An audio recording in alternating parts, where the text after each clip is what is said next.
আপনি আমি আল্লাহর রহমতের ডানা ওই তিন শ্রেণীর মানুষের উপর প্রসারিত হয়ে থাকে। বন্ধুরে আমার, এর মধ্যে হলো গরিব অসহায় মানুষের সাথে কোমল আচরণ করা। কি করা? কথা কয় না। মানে গরিব যারা আছে আপনার সমাজের মধ্যে, আপনার আশেপাশে, তাদের সাথে মিষ্টি ব্যবহার করবেন। পিতা মাতার সাথে মিষ্টি ব্যবহার করবেন। আপনার অধীনস্থে যারা আছে তাদের সাথে মিষ্টি ব্যবহার করবেন। এখানে আমি ব্যবহার কি জিনিস বুঝাচ্ছি বন্ধু, সুবহানাল্লাহ বলেন না। যেমন আমি সবগুলো বাদ দিয়ে দিলাম। একটু আগে কিন্তু ছোট্ট একটা হাদিস বলেছি, আপনার দান সবকে, আপনার নামাজ রোজা, আপনার আমল টামল সবকিছু আপনার বিনষ্ট হয়ে যাবে যদি আপনি বন্ধু খারাপ ব্যবহার করনে वाला বল। আর আপনার নামাজ কম, ইবাদত কম, জিকির কম, দান সাদকা কম, কিন্তু আপনার ব্যবহার অত্যন্ত সুন্দর। আমার নবী বলে দিয়েছেন আপনার জন্য বরাদ্দ করেছেন জান্নাত। সুবহানাল্লাহ বলেন। আপনি যদি মা বাবার সাথে সফট হতে পারেন, এখানে মা বাবার কথা আসছে না নাই? বন্ধুরে আমার, মা বাবার সাথে যদি সুন্দর আচরণ করতে পারেন, মিষ্টি ব্যবহার করতে পারেন, মায়ার নজরে মায়ের দিকে যদি তাকাইতে পারেন, আপনার আমলনামায় চলে আসবে হজের সওয়াব। তাহলে সফটনেস আল্লাহর পছন্দ কিনা? আরো জোরে বলেন না। আরে আরো জোরে বলেন। আল্লাহ রাব্বুল আলামিন কঠোরতা পছন্দ করে না, আল্লাহর হাবিবও কঠোরতা পছন্দ করে না। কঠোরতা মানুষকে সব দিক দিয়ে সংকুচিত করে দেয়, আর নমনীয়তা মানুষের সব কিছুকে বন্ধ প্রশস্ত করে দেয়। জোরে জোরে বলুন সুবহানাল্লাহ। এই জন্য আমি আপনাদেরকে বিনীতভাবে বলবো বন্ধু, সুন্দর আচরণ করবেন। এখন বিবির সাথে ভালো আচরণ করবেন নি? কথা কয় না। এখন আমাদের সমাজে কিছু কিছু মানুষের কাছে বউ হচ্ছে সবচেয়ে বেশি অবহেলার জিনিস। আছে না নাই? আরো জোরে কথা বলেন। সবচেয়ে বেশি অবহেলা একটা জায়গা দিয়ে করে, বলবো স্বামীর ক্ষমতা থাকার পরেও কিন্তু বিবির মোহরানা দিয়ে মরে না। আমার আশেপাশে অনেক মানুষ মারা গেছে কিন্তু বিবির মোহরানাটা দেয় নাই। কি করে নাই? বিবির মোহরানা দেয় নাই। মনে রাখবেন, আপনি ইচ্ছে করে যদি বিবির মোহরানা না দিয়ে মরেন, তাহলে আপনার ঠিকানা কোথায় হবে? জাহান্নাম। জিনাকারীদের সাথে যুক্ত করা হবে। জোরে জোরে কোন নাউজুবিল্লাহ। আরে আরো জোরে বলেন না নাউজুবিল্লাহ।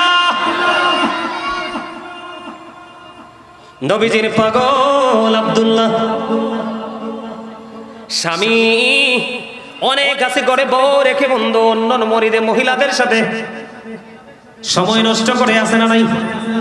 আরো জোরে বলেন। এখানে চরিত্র এবং সুন্দর ব্যবহার দুটোই বন্ধু খুঁজে পাবেন।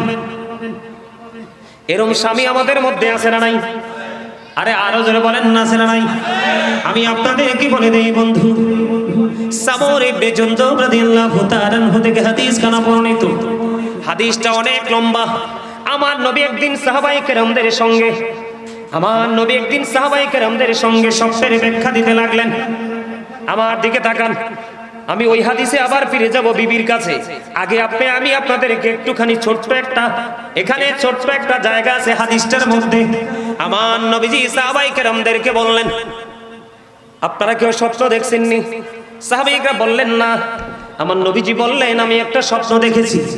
স্বপ্নটা অনেক লম্বা বন্ধু। যে আমার কাছে দুইজন ফেরেশতা আসলো, এসে বলল, চলেন আপনাকে নিয়ে ভ্রমণ করব। ভ্রমণ করতে গেলাম। ভ্রমণ করতে গিয়ে অনেকগুলো দৃশ্য নবীজি দেখেছেন। এর মধ্যে একটা দৃশ্য হলো আগুনের একটা চুলারে। ওই আগুনের চুলার মধ্যে আমার নবীজি দেখতে পাইলেন বন্ধু উলঙ্গ নারী এবং পুরুষ জ্বলতেছে। আর জোরে কন্যা নাউজুবিল্লাহ।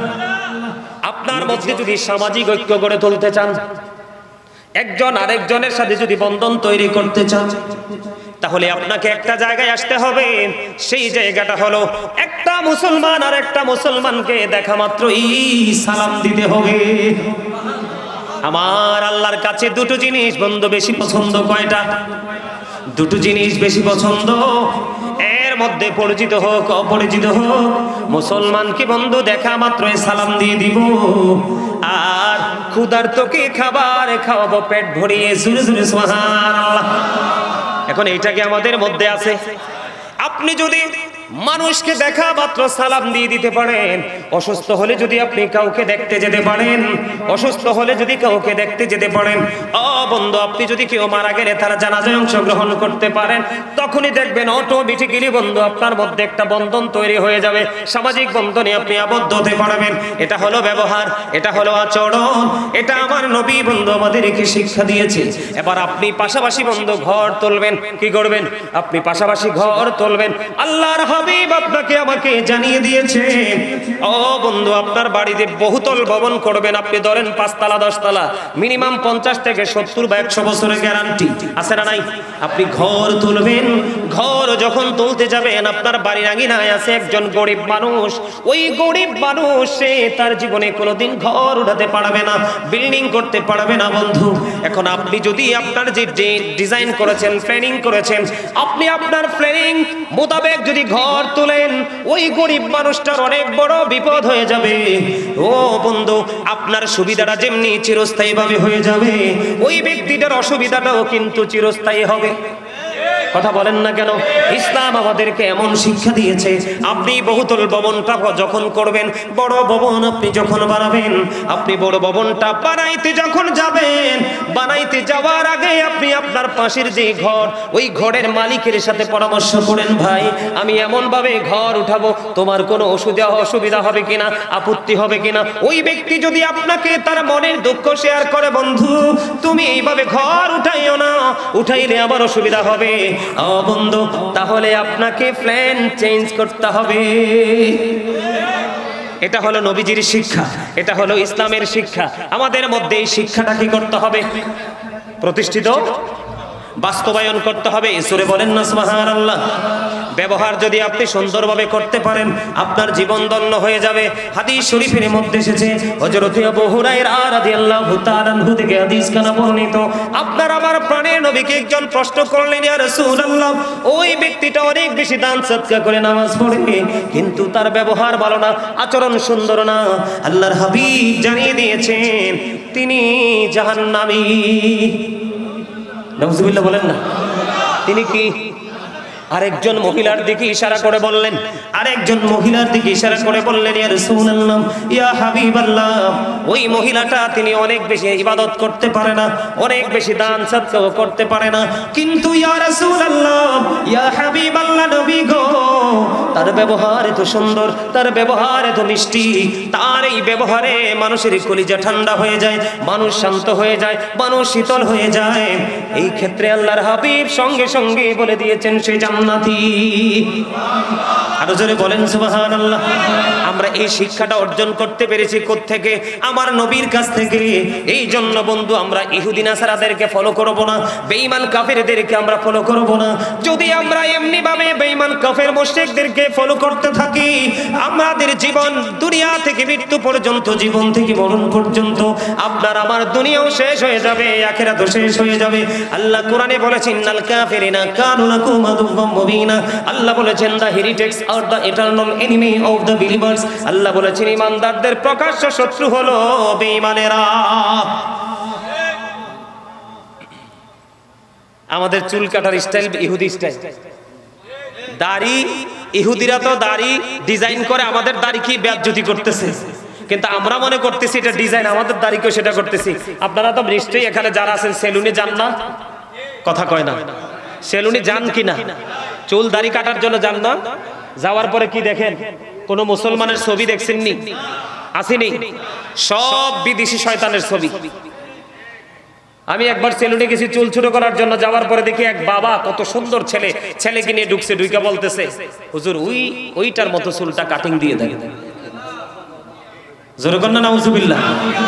যে এত নষ্ট জায়গা আমরা নিজেরা তৈরি করে নিচ্ছি, সেটা এটা ইসলামের আইন থেকে, বিধান থেকে দূরে যাওয়ার কারণে। কথা বলেন না কেন?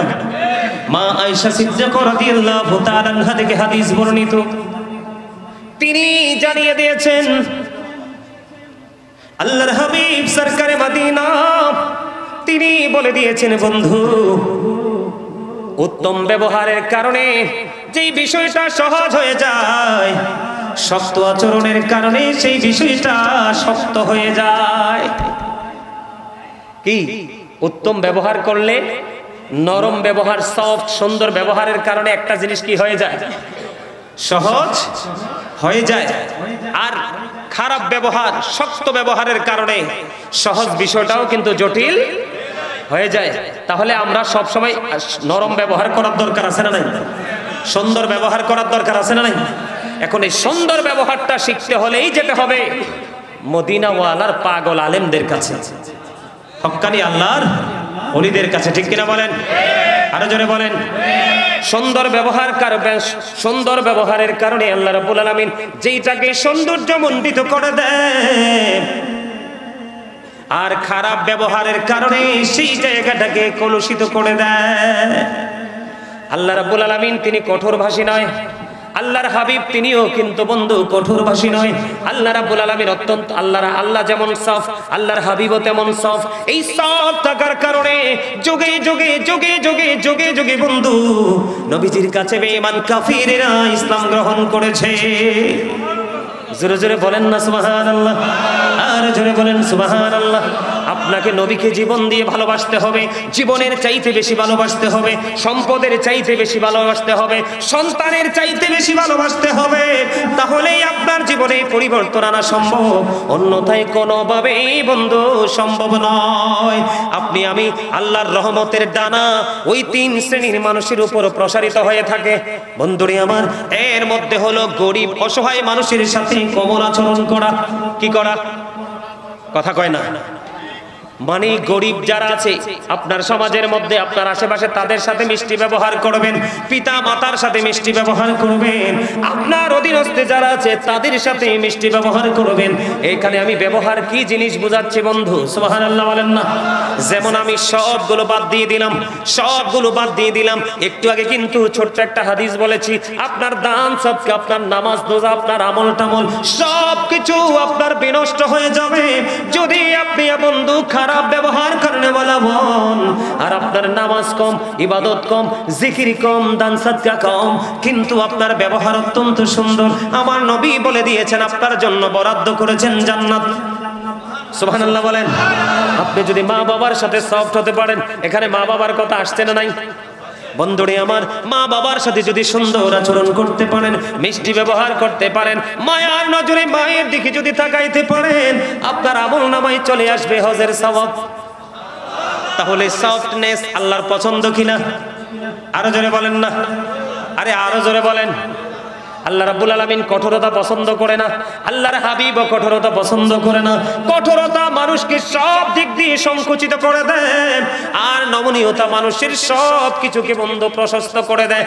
জোরে জোরে বলুন সুবহানাল্লাহ। এই জন্য আমি আপনাদেরকে বিনীতভাবে বলবো বন্ধু, সুন্দর আচরণ করবেন। এখন বিবির সাথে ভালো আচরণ করবেন নি? কথা কয় না। এখন আমাদের সমাজে কিছু কিছু মানুষের কাছে বউ হচ্ছে সবচেয়ে বেশি অবহেলার জিনিস, আছে না নাই? আরো জোরে কথা বলেন। সবচেয়ে বেশি অবহেলা একটা জায়গা দিয়ে করে, বলবো স্বামীর ক্ষমতা থাকার পরেও কিন্তু বিবির মোহরানা দিয়ে মরে না। আমার আশেপাশে অনেক মানুষ মারা গেছে কিন্তু বিবির মোহরানাটা দেয় নাই। কি করে নাই? বিবির মোহরানা দেয় নাই। মনে রাখবেন, আপনি ইচ্ছে করে যদি বিবির মোহরানা না দিয়ে মরেন, তাহলে আপনার ঠিকানা কোথায় হবে?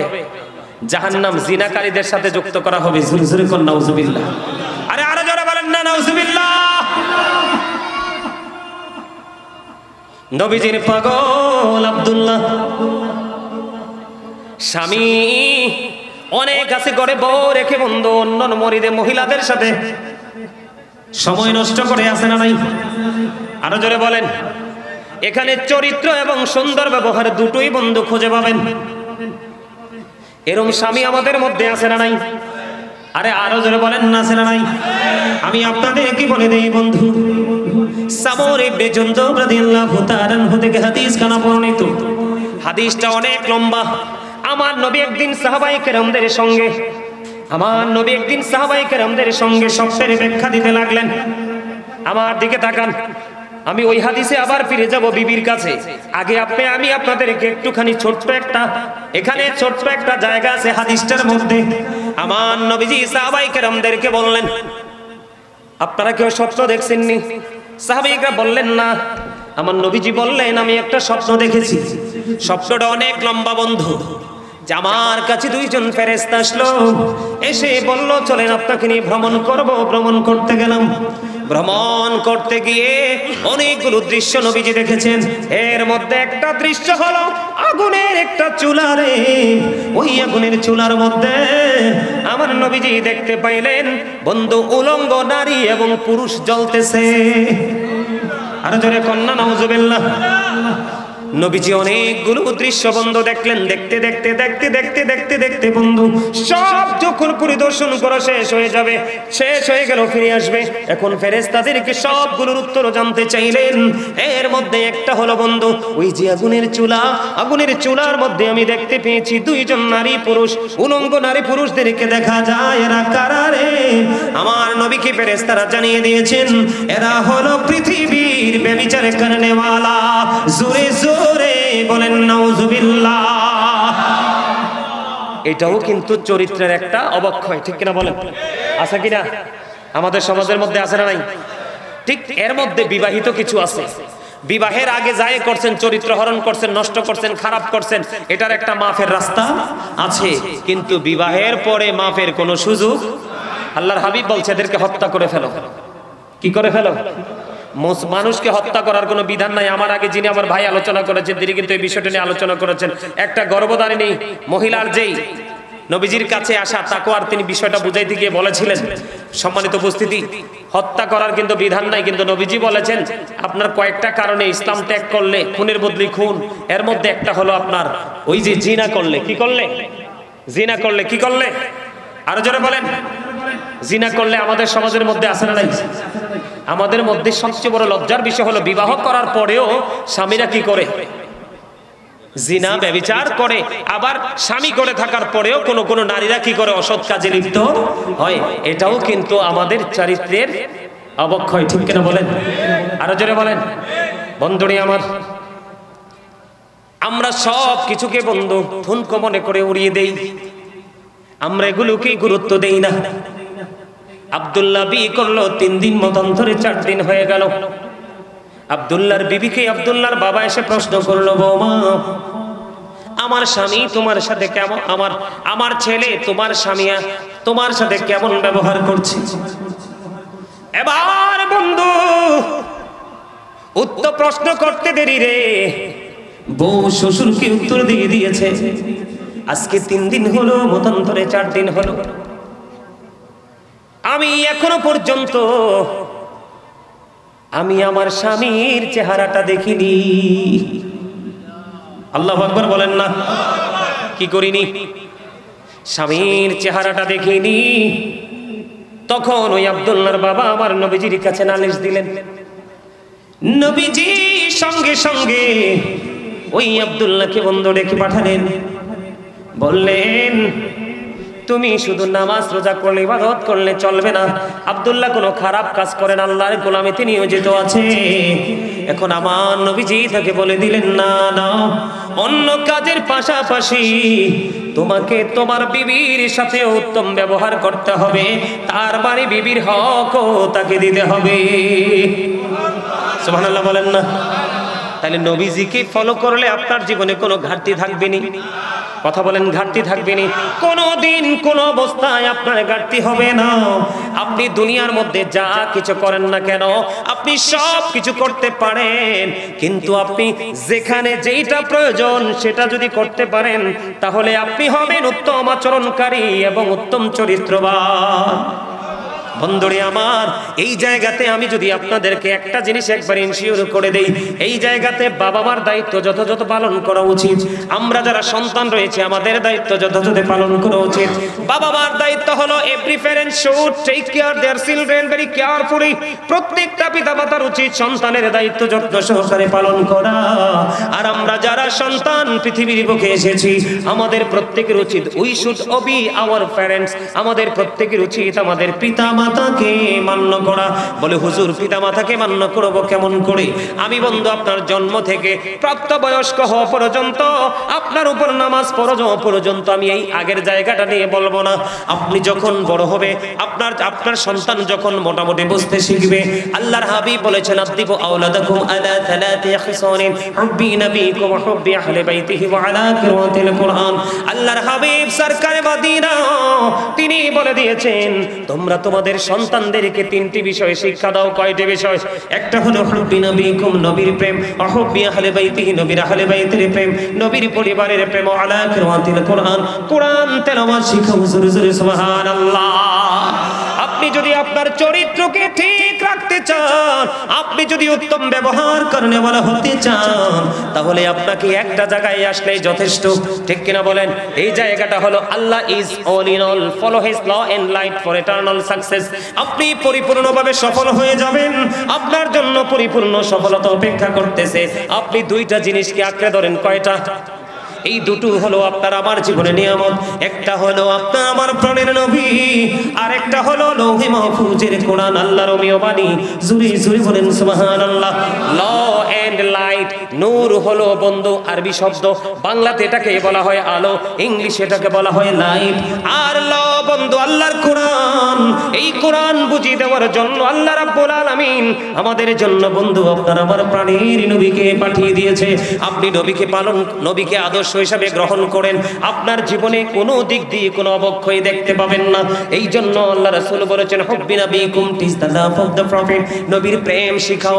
আল্লাহর হাবিব হযরতে আলী রাদিয়াল্লাহু তাআলা আনহু থেকে হাদিস বর্ণিত, আপনার আমার প্রাণের নবী তিনি বলে দিয়েছেন ও বন্ধু, বিলিভার্স লাভ দ্য প্রফেট, ঈমানদাররা নবীকে ভালোবাসবে।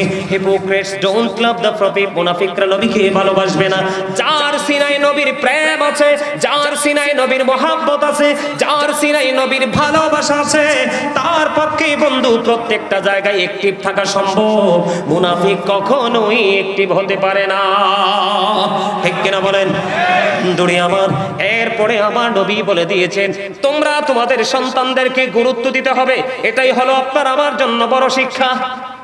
কি? কারণ নবীকে ভালোবাসা আমাদের জন্য ফরজ, এটা হলো ঈমান। নবীর আহলে বাইত, নবীর পরিবারকে ভালোবাসা এটাও ফরজ, এটাও বন্ধু ঈমান। আপনি এই শিক্ষার প্রতি গুরুত্ব দিতে হবে। এই শিক্ষার গুরুত্ব অপরিসীম।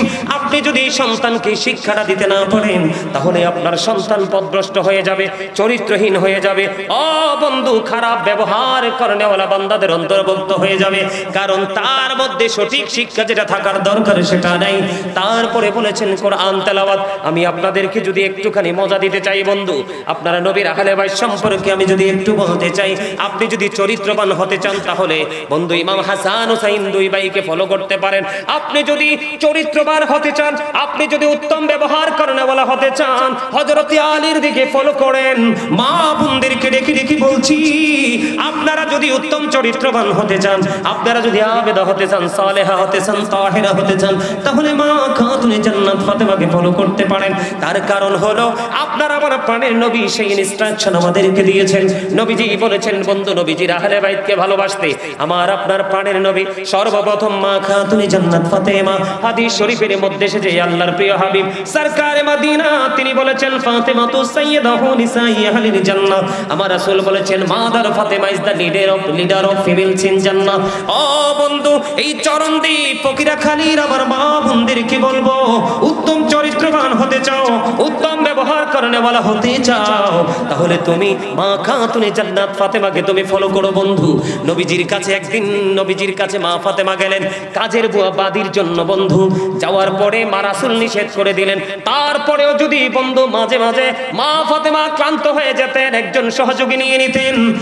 বন্ধু আমরা দেখি বাংলাদেশে আপনি যদি ব্যবহারের কথা বলেন, চরিত্রের কথা বলেন, তাহলে এটাও কিন্তু বড় একটা জায়গা।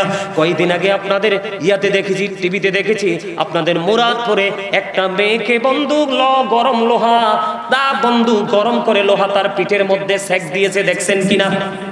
কথা বলেন না কেন? দেখেন না আপনারা খবরটা? ঢাকা থেকে ৭১ টেলিভিশনের সহযোগিতায় বন্ধু এসছে তাদেরকে ধরার জন্য। তাদেরকে বাড়িতে পায়নি। তারা দেখেন কাজ বুঝে না পাইলে অবুঝ অবলা মেয়েদেরকে তারা আঘাত করে গায়ে বন্ধু এমন আঘাত করে যে এটা তার জীবনে ভোলা যায় না। মা ফাতেমা শিক্ষা দিয়েছে, মা বলেছি ব্যবহার কেমন করে করতে হয় শিখো, তোমার চরিত্রকে কিভাবে ধরে রাখতে হয় সেটা শিখো। বুয়া যখন কাজ করতে করতে ক্লান্ত হয়ে যায় তখন তুমি সেখান থেকে কাজটা শুরু করো, ওই বুয়াকে একটু বিশ্রাম করতে দাও, কারণ সেও তো মাংসে গড়া মানুষ। কথা বলেন না কেন? এই শিক্ষা মহিলাদের ভিতরে আসেনি?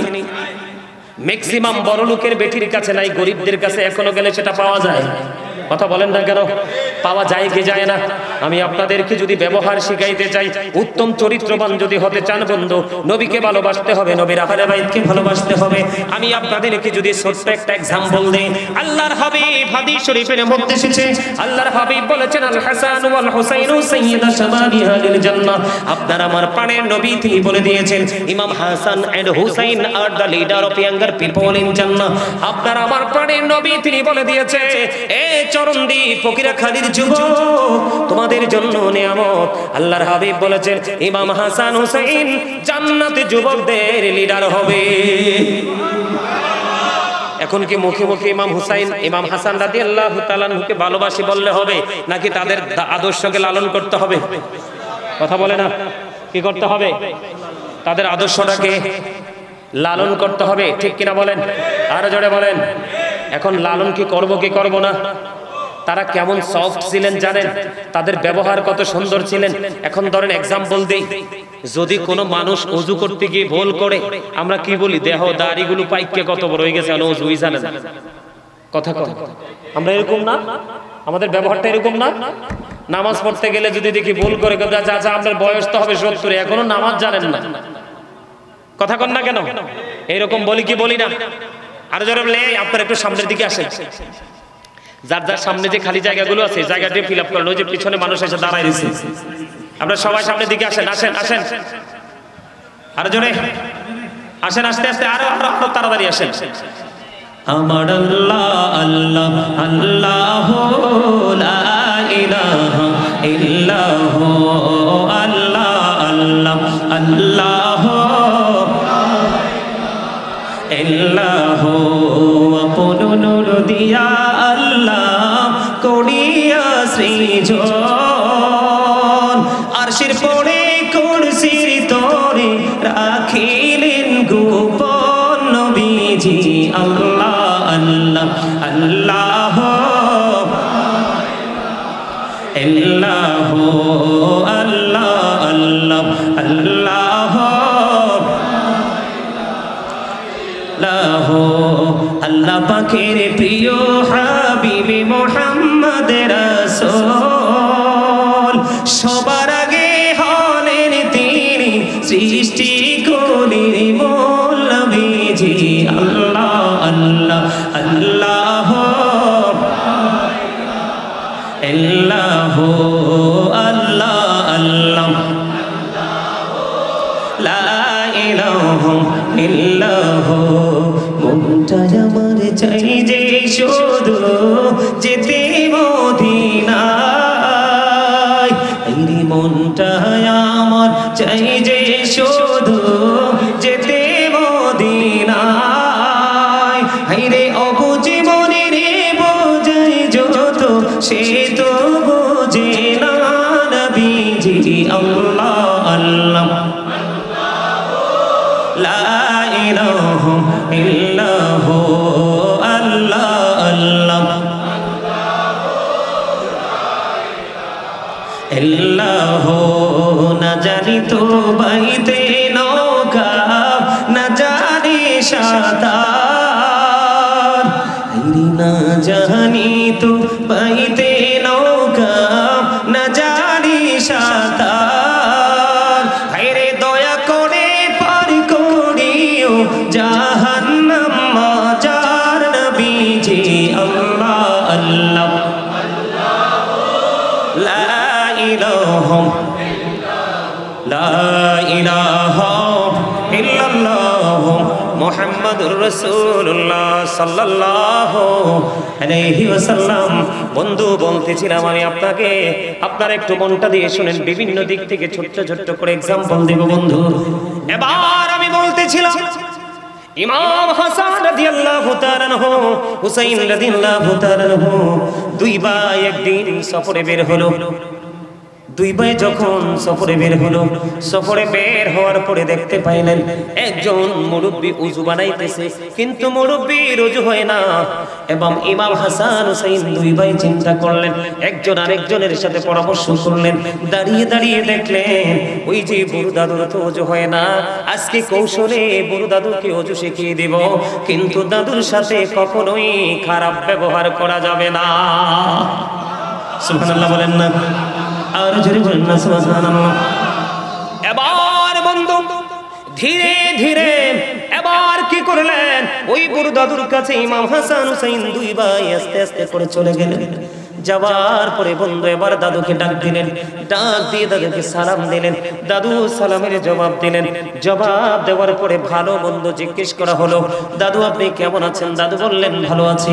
আপনারা কেমন আছেন? আমরাও ভালো আছি। দাদু আপনি আজকে একটা কাজের বিচারক হতে হবে গো, একটা কাজের বিচার আপনাকে আজকে করতে হবে। দাদু গো কি এমন কাজ এটার বিচারক আমাকে বানিয়েছেন? বিচার হলো আজকে আমরা দুই ভাই উযু বানাবো। দাদু আপনি বলে দিবেন কার উযুটা বেশি সুন্দর। আর জোরে জোরে সুবহানাল্লাহ। এবার কি করলেন, ইমাম হাসান হুসাইন দুই ভাই বন্ধু সুন্দর করে উযু বানাই রে।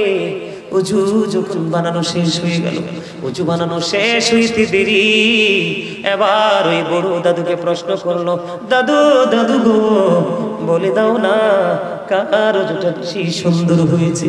এবার ওই বড় দাদু ডাক দিয়ে বললেন, দাদু গো আপনারা দুইজনের উযুই এত সুন্দর হয়েছে, আমার জীবনে আমি আর কোনোদিন কাউকে তো সুন্দর করে উযু বানাইতে দেখিনি, আমার কাছে অত্যন্ত পছন্দ হয়েছে গো দাদু, আপনারা দুই ভাইয়ের উযুটাই সুন্দর হয়েছে।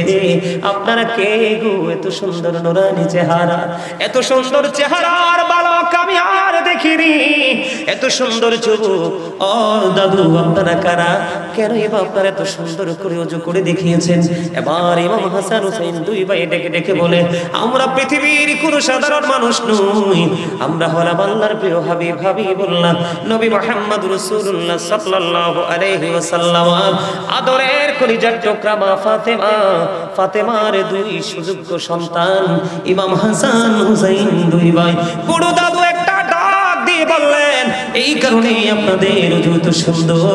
ওই দুই ভাই বলেছেন এই উযু আমাদের প্রাণের কলিজার টুকরো নানা আমাদেরকে শিখিয়েছে। সুবহানাল্লাহ। ওই বুড়ো দাদু নিজেই বন্ধু স্বীকার করেছে আপনাদের উযুটাই সুন্দর হয়েছে, আমার উযুটাই সুন্দর হয়নি। এখানে আপনারা দেখেছেন দুই ভাইয়ের ফুলের চরিত্র কত সুন্দর, ফুলের মতো বন্ধু আচরণ কত মিষ্টি, কোন ধরনের কোনো প্রেসার নেই, কৌশল করে বন্ধু দাদুকে উযু শিখিয়ে দিয়েছেন। এমনি ইমাম হাসান হুসাইন দুই ভাই আমার নবীজি সাহাবায়ে কেরামের জীবনী থেকে আমরা অনেক উত্তম আচরণ, সুন্দর আচরণ, উত্তম চরিত্রের মিশাল আমরা খুঁজে পেয়েছি বন্ধু। আমরা সেই দিকে দাবিত হতে হবে। জীবনে আপনি যত ভালো কাজ করেন, যত দান সদকা করেন, যত ধরনের ভালো কাজ করেন, আপনার ব্যবহার এবং চরিত্র এই দুটো যদি ঠিক না থাকে বন্ধু, আপনি কখনোই জান্নাতে যেতে পারবেন না। এই দুটোকে ভালো করার দরকার আছে না নাই? আছে। সম্মানিত উপস্থিতি, ব্যবহারের কথা যদি বলি, এখন আমাদের সমাজের মধ্যে দেখবেন বিপদে পড়লে যদি একজন 5 টাকা হাওলাত চায়, মানুষ কিন্তু দিতে চায় না। কথা বলেন চায়, কিন্তু সুদের কথা বলেন দেখবেন কতজন দিতে আসে। আছে না নাই? আরো জোরে বলেন, আছে না? হাওলাত চাইলে বলবেন নাই। যখন আপনি সুদের মাধ্যমে কোনো বিনিময়ে পাবে দিবে, দিতে বলবেন, তখন দেখবেন টাকার কোনো অভাব হবে না। এটা কি ভালো ব্যবহার? আরো জোরে বলেন না। এই ব্যবসাটার সাথে যারা যুক্ত, প্রত্যক্ষ পরোক্ষ যেইভাবে যুক্ত, সবার অপরাধ সমান। সবার অপরাধ কি সমান? নবীজি মেরাজে গেলেন, মেরাজে যাওয়ার পরে জাহান্নামের মধ্যে দেখতে পাইলেন এক একটা মানুষের পেট এক একটা ঘরের মতো বড় বড়।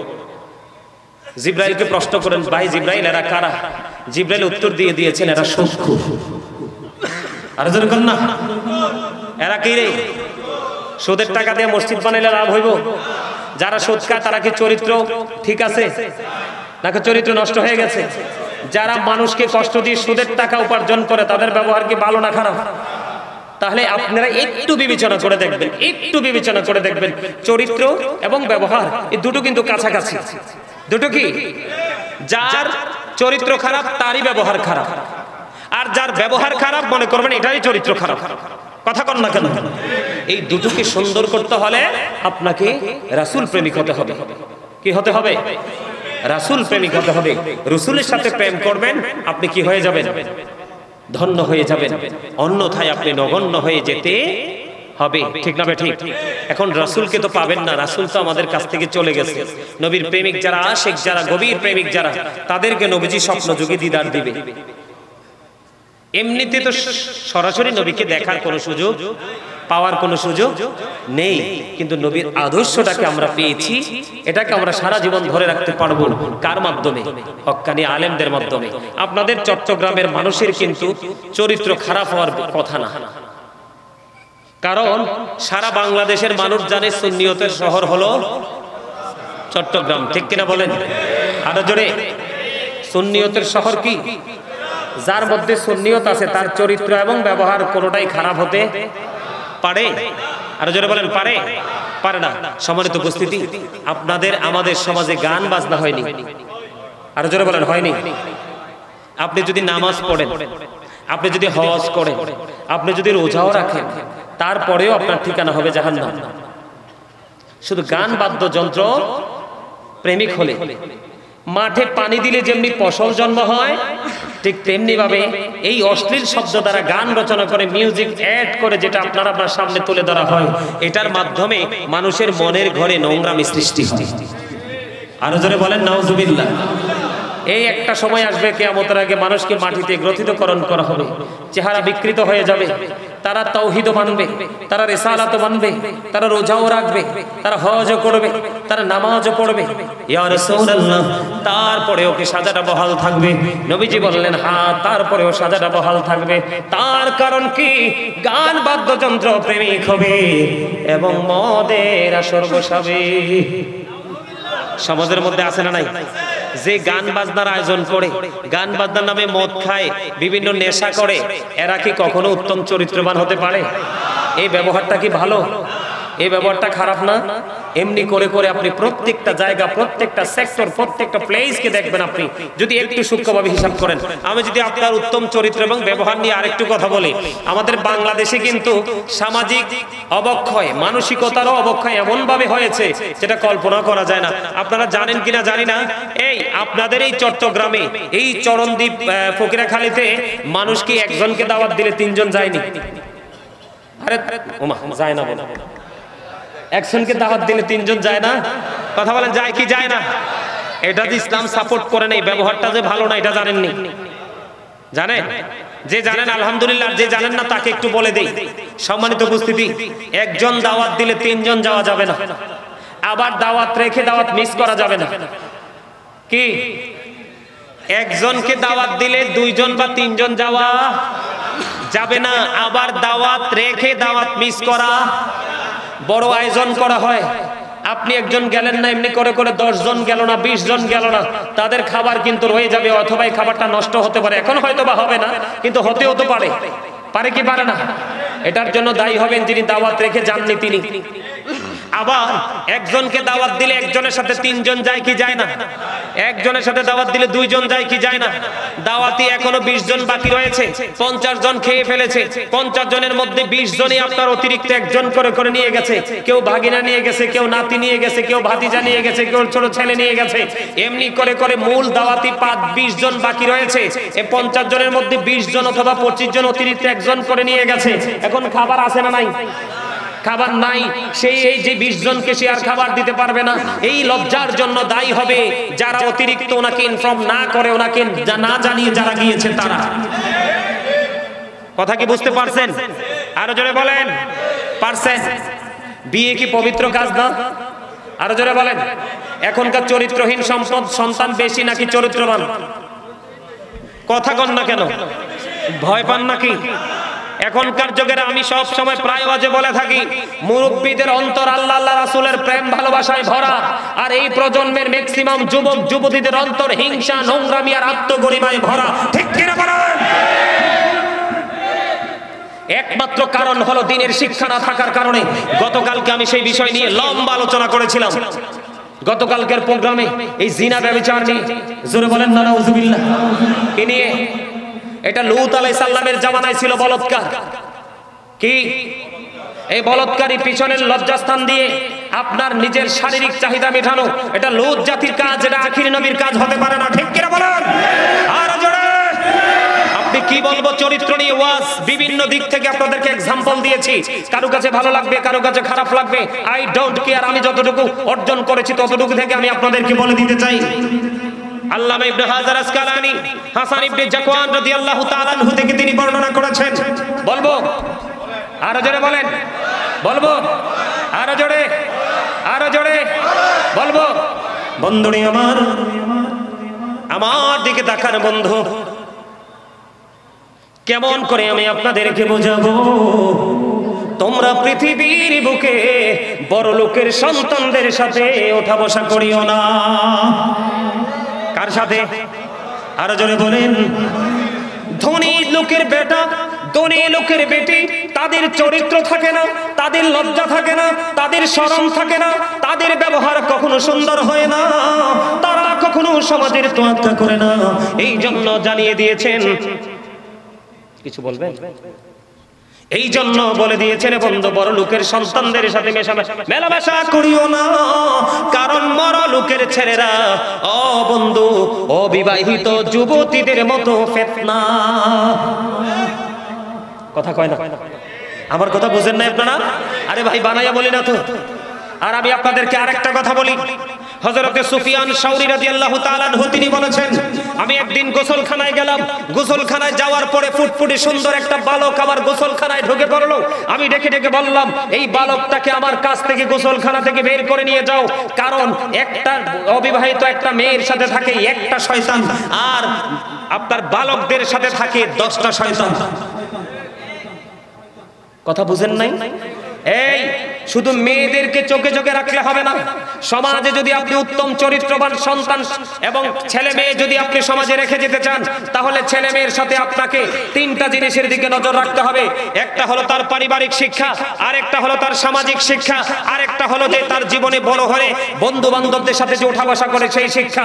আপনাকে 3টা জায়গার দিকে সমানভাবে খেয়াল রাখতে হবে, তাহলেই কিন্তু সন্তান চরিত্রবান হবে। হযরত আবু সাঈদ খুদরি রাদিয়াল্লাহু তাআলা আনহু থেকে হাদিস কানা বর্ণিত, আমার নবী আপনার নবী দু জাহানের বাদশা নবী তিনি বন্ধু জানিয়ে দিয়েছে, একজন যুবক আর একজন যুবকের লজ্জাস্থানের দিকে তাকায়ও না, একজন যুবতী আর একজন যুবতীর লজ্জাস্থানের দিকে তাকায়ও না। আমার নবী বলে দিয়েছে বন্ধু, একজন যুবক প্রাপ্তবয়স্ক একজন যুবক আর একজন যুবকের সাথে তুমি একই কাঁথার নিচে ঘুমাইও না, একজন যুবতী আর একজন যুবতীর সাথে একই কাঁথার নিচে ঘুমাইও না। জোরে জোরে বলেন আল্লাহু আকবার। একবার বলুন না সুবহানাল্লাহ।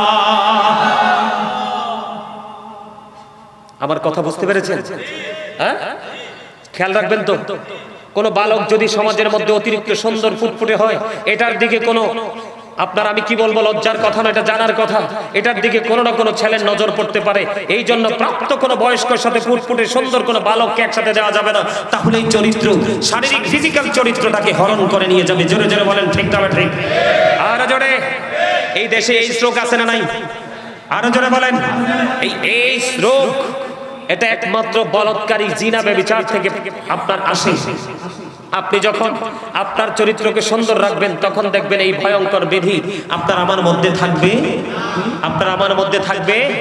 সম্মানিত উপস্থিতি, আমি যদি আজকে আপনাদের কোন পাপের কোন সাজা সেই বিষয়টা নিয়ে যদি একটু আলোচনা করতে পারতাম, তাহলে আমি আপনাদেরকে বলতে পারতাম জিনার যে কত নোংরা শাস্তি হবে, ব্যভিচারের যে কত নোংরা শাস্তি হবে, বলৎকারীর যে কত ভয়ঙ্কর সাজা হবে। চরিত্র আমাদের কয়েক রকমের আছে, ঠিক কিনা বলেন? ব্যবহারও তেমনি কয়েক রকমের আছে, ঠিক কিনা বলেন? বাড়ি বানাইতে গেলে পাশের মানুষকে নিয়ে বাড়ি বানাবেন, কথা বলেন।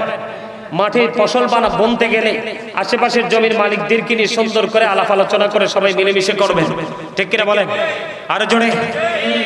কাউকে কেউ কিছু চাইলে আপনি যদি পারেন দিবেন, না পারলে তাকে সান্ত্বনা দিয়ে বিদায় দিবেন, দূর দূর করে তাড়ানো যাবে। ব্যবহার অনেক রকমের হয়, ব্যবহার কিভাবে করবেন, চরিত্র অনেক রকমের হয়। আমি কোন দিকে বলবো? আপনি বড় লোক, আপনার ঘরের লোক, পাশের ঘরের লোক গরিব, আপনি আল্লাহ রাসূল বলে যে তুমি যখন রান্না করো, রান্নার সময় তরকারিতে ঝোল একটু বাড়াই দিও যেন তোমার পাশের ঘরের গরিবকে দিতে পারো। আর আপনি যদি তাকে দেওয়ার ইচ্ছা না থাকে, আপনি এমন সময় খান, এমন সময় বাজার ঘরে ঢুকান, তার সন্তান দেখলে কান্নাকাটি করবে, কিন্তু তার তো দেওয়ার তৌফিক নাই, এটাকে লুকাইয়া ঘরে ঢুকান। কথা কি বুঝতে পারছেন? এইরকম করে করে প্রত্যেকটা সেক্টরে আপনারা একটু বিবেক খাটিয়ে কাজ করবেন, তাহলে আপনি উত্তম ব্যবহার করেওয়ালা ব্যক্তি এবং উত্তম চরিত্রবান হিসাবে আপনি আল্লাহর কাছে বিবেচিত হয়ে যাবেন। জোরে জোরে বলেন আমিন। সম্মানিত উপস্থিতি, এই সুন্দর জায়গাটাকে আরো বেশি সুন্দর করতে হলে আমি শুরুতে একটু জিকির নিয়ে কথা বলেছিলাম, মনে আছে? আরো জোরে বলেন। এই জায়গাটা দিয়ে শেষ করে দিব, অনেক সময় হয়ে গেছে। এই জায়গাটা দিয়ে শেষ করব। সেই জায়গাটা হলো আপনার জিকির কিভাবে করবেন। সুবহানাল্লাহ আল্লাহর জিকির, আলহামদুলিল্লাহ জিকির, আল্লাহু আকবার জিকির, লা ইলাহা ইল্লাল্লাহ জিকির। কাউকে ভালো কাজের জন্য ডাকা, এটাও জিকির। কাউকে মন্দ কাজের জন্য ডাকা, এটাও জিকির। কথা কি বুঝতে পারছেন? নামাজ পড়তেছেন, এটাও জিকির। হজে গেছেন, সেটাও জিকির। হজ হলো জিকিরের জুলুস, কারণ যেটা বিভিন্ন জায়গা পরিদর্শন করে সম্পন্ন করতে হয়। নামাজে দাঁড়িয়েছেন, এটাও জিকির, এটা হলো জিকিরের জলসা, কারণ এটা একই জায়গায় দাঁড়িয়ে এবং বসে সম্পন্ন করা হয়। সুবহানাল্লাহ বলেন, আরো জোরে বলেন। তার আমার জীবনে পাপ আছে না নাই? অতীত জীবনে অনেক ব্যবহার খারাপ করছি মানুষের সাথে। কথা কর না কেন? আমরা করি না? যেমন ধরেন, কি বলবো, সবচেয়ে বেশি খারাপ লাগে একটা কাজ, আমরা যখন বাজার করতে যাই, সব বাজার তো আর একটা একটা করে গনে গনে দেখে দেখে আনা যায় না। বাজার কি করে আনার পরে দেখলাম যে পচা বা নষ্ট, ব্যবহারের যোগ্য না, এটা ফিরাই নিলে কিন্তু দোকানদার কি হয়ে যায়? রাগ হয়ে যায়। হয় কি হয় না? আর জোরে বলেন না, হয় কি হয় না? এটা কি সুন্দর ব্যবহার? এটা কি তার উত্তম চরিত্র? কথা বলেন, এটা কি তার উত্তম চরিত্র?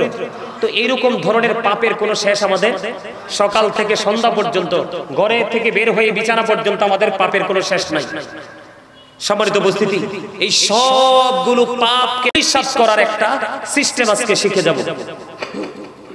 সবগুলো পাপকে ধুয়ে মুছে পরিষ্কার করার শিক্ষা আমরা আজকে নিয়ে যাব। সেটা হলো সর্বশ্রেষ্ঠ জিকির, নামাজ। কি আরো যারা বলেন না? এখন কি কাল? কথা বলেন, এখন কি কাল? শীতকাল। আল্লাহর হাবিব শীতের দিনে বের হলেন। বের হওয়ার পরে তিনি দেখলেন গাছের পাতাগুলো ঝরে ঝরে পড়ে যাচ্ছে। পড়ে না শীতের দিনে? সুপারি গাছ, তাল গাছ, নারিকেল গাছ, এরকম কিছু গাছ ছাড়া ম্যাক্সিমাম গাছের পাতাই শীতে শুষ্ক হয়ে ঝরে যায়। ঠিক না? ঠিক। বন্ধুরা আমার, আপনার আমার প্রাণের নবী সরকারে মদিনা ইমামুল মুরসালিন শীতের দিনে বের হলো। শীতের দিনে বের হয়ে তিনি গাছের ডালা ধরলেন। গাছের পাতাগুলো জোরে জোরে পড়ছে। নবীজি গাছের ডালা ধরলো। গাছের ডালা ধরে আবু যর রাদিয়াল্লাহু তাআলা আনহুকে ডাক দিলেন। আবু যর উত্তর দিলেন, লাব্বাইকা ইয়া লাব্বাইকা ইয়া রাসূলুল্লাহ। আমার নবীজি ডাক দিয়ে বললেন, রে আবু যর, ওই গাছের দিকে তাকিয়ে দেখো, শীতের কারণে গাছের পাতাগুলো কেমনে শুষ্ক হয়ে জোরে জোরে পড়ছে। আল্লাহর বান্দা যখন একাগ্র চিত্তে আল্লাহ রাব্বুল আলামিনের দিদারের আশায়, আল্লাহ রাব্বুল আলামিনকে ভালোবেসে মায়া করে মহব্বত করে যখন আল্লাহর কুদরতি কদমে নামাজের মাধ্যমে সিজদা দিয়ে দিবে, ওই শীতের দিনের গাছের পাতার মতো তার জীবনের সবগুলো গুনাহ ঝরে যাবে। জোরে জোরে কন্যা সুবহানাল্লাহ। আপনার গুনাহগুলো থেকে মাফ পাওয়ার জন্য বড় কাজ হলো নামাজ। এটা হলো সর্বশ্রেষ্ঠ জিকির বন্ধু। যারা জিকির করে তারা জিন্দা, যারা জিকির করে না তারা মুর্দা। যদিও শারীরিকভাবে মানুষ তাকে জিন্দা বলে, কিন্তু আত্মিকভাবে সে মরে গেছে। আর যদি বলে হুজুর আজকের পর থেকে আমি আমার চরিত্রকে কাজে লাগাবো, উত্তম চরিত্রবান হিসাবে আমি নিজেকে প্রিপেয়ার করব, আমি উত্তম ব্যবহার করনেওয়ালা ব্যক্তি হিসাবে আমি নিজেকে প্রস্তুত করব, এটার জন্য সবচেয়ে বড় অস্ত্র হলো সূরা আনকাবুতের মধ্যে আল্লাহ রাব্বুল আলামিন বলে দিয়েছেন, ইন্নাস সালাতা তানহা আনিল ফাহশাই ওয়াল মুনকার। বন্ধু, নামাজ মানুষকে খারাপ কাজ থেকে, অশ্লীল কাজ থেকে, সকল নোংরা কাজ থেকে বাঁচিয়ে রাখে। আর জোরে কন্যা সুবহানাল্লাহ। তাহলে আমাদেরকে এই উত্তম চরিত্রবান হতে হলে আমাদের দ্বীনের শিক্ষার কোনো কি নাই, বিকল্প নেই। আমরা দ্বীনের শিক্ষা অর্জন করব, এই শিক্ষা অর্জন করব আলেম ওলামাদের কাছ থেকে গিয়ে, আর সেই শিক্ষা অর্জন করে আমরা বাস্তব জীবনে বাস্তবায়ন করব। তাহলেই আমাদের জীবনে সফলতা সম্ভব, ঠিক কিনা বলেন? সম্মানিত উপস্থিতি, আর আলোচনা করছি না, অনেক লম্বা আলোচনা হয়ে গেছে। আমার আলোচনা দিয়ে আমি কতটুকু আপনাদেরকে বুঝাইতে পারছি আসলে জানি না আপনারা কতটুকু বুঝতে পেরেছেন, তবে এটুকু চেষ্টা করেছি। ব্যবহার কাকে বলে, আপনার চরিত্র কাকে বলে, আপনি আবার শারীরিক বলেন, মানসিক বলেন, সব ধরনের চরিত্র কয়েকটা এক্সাম্পল দিয়েছি। আশা করি যারা বোঝার বুঝে গেছেন, আর যারা বুঝবেন না তাদেরকে সারা রাত ব্যাপী বুঝাইলো সম্ভব না, ঠিক কিনা বলেন? সম্মানিত উপস্থিতি, এই দুটো জিনিসের দিকে খেয়াল রাখবেন। এই যে মুখ এবং লজ্জাস্থান, মুখ এবং লজ্জাস্থান, এই দুটোর দিকে কড়া নজর রাখবেন। কি রাখবেন? এই দুটোর দিকে কড়া নজর রাখবেন। এই দুটোকে যদি আপনি কি করতে পারেন, দায়িত্ব নিয়ে হেফাজতে রাখতে পারেন, তাহলে আল্লাহর হাবিব বলেছেন আপনার জান্নাতের দায়িত্ব নবীজির কাছে। আরেকটা মজার কাজ হলো, আপনারা চলার পথে চক্ষুটাকে নিচু করে রাখবেন। চোখ উপরের দিকে তাকিয়ে শুধু বারবার চতুর্দিকে তাকাবেন না। বাইসেস মনে করলেন একটা মেয়ে রাস্তা দিয়ে হেঁটে যায়, পর্দা টর্দা নাই, আপনি দেখে ফেলেছেন। প্রথমবার দেখেছেন, আপনি বেঁচে গেছেন, কিন্তু সেকেন্ড টাইম যদি আবার তাকান তাহলে কিন্তু আপনি পাপী হয়ে যাবেন। কি হয়ে যাবেন? চরিত্র কিন্তু চোখেরও আছে, চরিত্র কিন্তু মুখেরও আছে, চরিত্র কিন্তু কানেরও আছে, চরিত্র কিন্তু হাতেরও আছে, চরিত্র কিন্তু পায়েরও আছে, সবকিছুর আছে। আছে কি নাই? তা আপনি বুঝে নেবেন কোনটাকে কোন চরিত্রে আপনি দেখতে চান। এটা আপনার উপর ডিফাইন করবে, এটা আপনার মানসিকতার উপর নির্ভর করবে। কথা কি বুঝতে পারছেন? সম্মানিত উপস্থিতি, আমার এই অসমাপ্ত আলোচনা এখানেই সমাপ্ত করতে চাই। আমার আলোচনায় আপনারা যদি কষ্ট পেয়ে থাকেন, আল্লাহর ওয়াস্তে ক্ষমা করে দিবেন। যদি ভালো লেগে থাকে, আপনারা আমার আলোচনার উপর ভিত্তি করে এবং আজকের মাহফিলের শুরু থেকে এই পর্যন্ত যত আলোচনা হয়েছে প্রত্যেকটা ওয়াজকে মনে রেখে রেখে, জি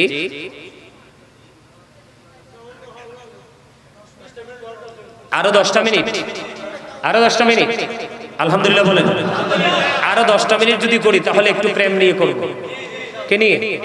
আরো জোরে, ভালোবাসা নিয়ে। কার ভালোবাসা? কার ভালোবাসা? রাসূলের ভালোবাসা। কার ভালোবাসা? রাসূলের ভালোবাসা। মুরব্বি একটু আবদার করেছেন 10 মিনিট, আমি আর 10 মিনিট আলোচনা করব ভালোবাসা নিয়ে। ভালোবাসাটা কেমন করে করতে হয় বন্ধুরে আমার, নবীকে কেমন ভাবে ভালোবাসতে হয়, ট্রেনিং, সেই ট্রেনিংটা আমরা কিভাবে নিব। আমি 10 মিনিট দুটো ঘটনা বলবো, দুটো ঘটনা বলার মধ্যে দিয়ে 10 মিনিট শেষ হয়ে যাবে। সম্মানিত উপস্থিতি, আপনারা সবাই শুনছেন না যে হিজরতের রাত্রে নবীজিকে সাপে কামড় দিয়েছিল? হযরত আবু জি বলে, সাপে কি নবীজিকে কামড় দিয়েছেন? আবু বকরকে। কাকে? তো না বুঝা জি বলেন কেন? এটা তো একবার মুখস্থ ওয়াজ। কি ওয়াজ এটা? একবার মুখস্থ ওয়াজ। সুন্নিরা সবাই এটা মুখস্থ করে রাখছে, করছে কিনা? আর জোরে বলেন, আর জোরে। বন্ধুরে আমার, আমরা তো নবীর উম্মত, নিজেদেরকে নবীর উম্মত বলে দাবি করি, কিন্তু নবীর আদর্শ, নবীর প্রেম আমাদের মধ্যে নেই। বন্ধুরে আমার, ওই হিজরতের রাত্রিতে গুহার মধ্যে যে আবু বকর সিদ্দিক রাদিয়াল্লাহু তাআলা আনহুকে যে সাপে কামড় দিয়েছিল, কেন কামড় দিয়েছিল? যেই সাথীকে আমার নবী এখনো রওজায় পাশে নিয়ে শুয়ে আছে। আমার গজলে আমি তুলে ধরেছিলাম, খেয়াল করেছিলেন কিনা বন্ধুরে আমার? ওই সাপ কি আমার নবীর সঙ্গী কি চিনল না? অবশ্যই চিনেছে। যা কিছু ছিল সব কিছু গায়ের জামা ছিঁড়ে ছিঁড়ে প্রত্যেকটা গর্তকে ফিল আপ করে দিল। একটা গর্ত ফিল আপ করার মতো কোনো কিছু ছিল না। হযরত আবু বকর সিদ্দিক রাদিয়াল্লাহু তাআলা আনহু পা দিয়ে বন্ধু গর্তের মুখটা ফিল আপ করে দিল, আর সাপটা সবল মেরে দিল। সাপটা সবল মারতে দেরি করলো না। সাপটা যখন সবল মারলো, আবু বকরের শরীরে বিষটা বন্ধু ছড়ে গেল, শরীরটা কম্পন আরম্ভ শুরু করলো। ও বন্ধু, একটা ফোঁটা চোখের পানি আমার নবীজির পবিত্র নুরানি চেহারা মোবারকের উপর পড়লো। আমার নবীজির একটু তন্দ্রাচ্ছন্ন ছিল, ভেঙে গেল। দেখার পরে তিনি দেখতে পাইলেন আবু বকরকে সাপে সবল মেরেছে। আমার নবীর পবিত্র মুখ জবান মোবারক থেকে থুতু মোবারক যখন লাগিয়ে দিল, বিষ বন্ধু পরিপূর্ণ কি হয়ে গেল? ফিনিশ হয়ে গেল। জোরে কন্যা সুবহানাল্লাহ। কিন্তু এখানে সবচেয়ে বড় মজার খবর হলো, সবচেয়ে বড় মজার জায়গা হলো, কেন গো ওই সাপটাকে সবল মারলো। ওই সাপটা কেন আবু বকরের পায়ে সবল মারলো? তার কারণ হলো বন্ধু, সাপ আবু বকরকে মারার জন্য সবল মারেনি, আবু বকরকে ধ্বংস করার জন্য সবল মারেনি। সাপের একটা কৌশল হলো সবল মারা, এছাড়া তার কাছে কোনো রাস্তা ছিল না বন্ধু। সাপটা সবল মারলো, তার কারণ হলো, সাপটা সবল মারার কারণ হলো আবু বকর যখন পাটা গর্তের মুখটার মধ্যে দিয়ে দিল, সাপ আমার নবীকে দেখতে পায় না। জোরে জোরে বলেন না সুবহানাল্লাহ। বন্ধুরি আমার, সাপ আমার নবীকে দেখতে পায় না, কিতাব প্রমাণ করেছে। সাপ আবু বকরকে সবল দিয়ে বুঝিয়ে দিল, এ আবু বকর তুমি পা সরায়া নাও, পা সরায়া নাও। আমার এই গর্তের মধ্যে বসবাসের বয়স হলো 1500 বছর। আবু বকর, ও আবু বকর তুমি পাটা সরিয়ে নাও, পাটা সরিয়ে নাও। আমি আমার প্রাণের নবীকে প্রাণটা ভরে দেখবো, কারণ আজকে পর্যন্ত আমার এই গর্তে বসবাসের বয়স হলো 1500 বছর ধরে অপেক্ষা করতেছি আমি আমার প্রাণের নবীর জন্য। জোরে জোরে বলেন না সুবহানাল্লাহ। বন্ধুরে আমার, আকির নামক একটা গাধা আমার নবীজি যখন পৃথিবী ছেড়ে চলে গেল, পৃথিবী ছেড়ে চলে যাওয়ার পরে আকির নামক গাধাটা সহ্য করতে পারলো না, নবীজির বিরহ সইতে পারলো না। 3 দিন 3 রাত্র মতান্তরে 4 দিন 4 রাত্র কোনো ধরনের কোনো খাবার খায় না, কোনো ধরনের কোনো পানি স্পর্শ করে না। গাধার মনের মধ্যে একটা শুধু চিন্তা, একটা শুধু শব্দ, তার হৃদয় রাজ্যে বসবাস করে, আরে প্রাণের নবী সরকারে মদিনা, আল্লাহর প্রিয় হাবিব আমার প্রাণের নবী কোথায় চলে গেল? এই বুঝি চলে গেল, জীবনে আর কোনোদিন প্র্যাকটিক্যালি নবীর কে আর দেখতে পাবো না। নবীর বিরহ সে মেনে নিতে পারলো না, নবীর চলে যাওয়া সে মেনে নিতে পারলো না। 3 দিন 3 রাত্র মতান্তরে 4 দিন 4 রাত্র সে কোনো খাবার বন্ধু স্পর্শ করলো না। সর্বশেষে গভীর সমুদ্রে ঝাঁপ দিয়ে সে তার নিজের জীবন দিয়ে দেয়। এইরকম প্রেম করতে পারলে কি হয়ে যাবে? আমাদের জীবন ধন্য হয়ে যাবে। আমাদের ব্যক্তি জীবনে এত বেশি গাদার কোনো গুরুত্ব নেই, আমাদের প্রয়োজনের মধ্যেও গাদার গুরুত্বটা পড়ে না, ঠিক না ঠিক?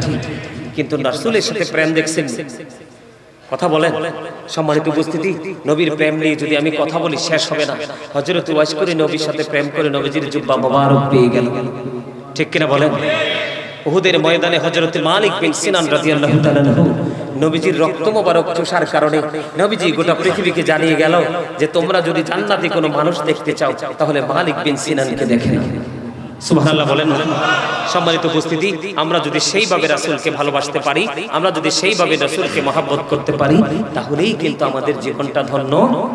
নামাজ যখন পড়তে যাব নবীজি যেভাবে শিখিয়েছে সেভাবে পড়ব, মা বাবার সাথে ভালো ব্যবহার যখন করব নবীজি যেভাবে শিখিয়েছে সেইভাবে করব, সমাজের মানুষের সাথে যখন ব্যবহার করব নবীজি যেভাবে শিখিয়েছে সেইভাবে আমরা করব, ঠিক কিনা বলেন? রাস্তায় যখন চলব রাস্তার যে হক আছে সেই হক আমরা আদায় করব। এমনি করে করে প্রত্যেকটা জায়গায় একদিন একটা শিখবেন, একদিন একটা শিখবেন, একদিন একটা শিখবেন, এমনি করে করে করে করে দেখবেন আপনি একদিন দেখবেন সব কিছু আপনার আওতায় চলে আসবে, ঠিক কিনা বলেন? আপনার জীবনে কোনো অংশে কোনো কিছুর কোনো ঘাটতি, কোনো কিছুর কোনো অভাব থাকবে না। তবে সর্বপ্রথম আপনাকে হতে হবে 100% ইমানদার, 100% ইমানদার। তারপরে আপনার এগুলো হলো আমল। আল্লাহ যেন আমাদেরকে ইমানি ইসলামী জিন্দেগি যেন দান করে, সকলে বলুন আমিন। আরো জোরে বলুন আমিন। কিয়াম করবে কে? কিয়াম করবে।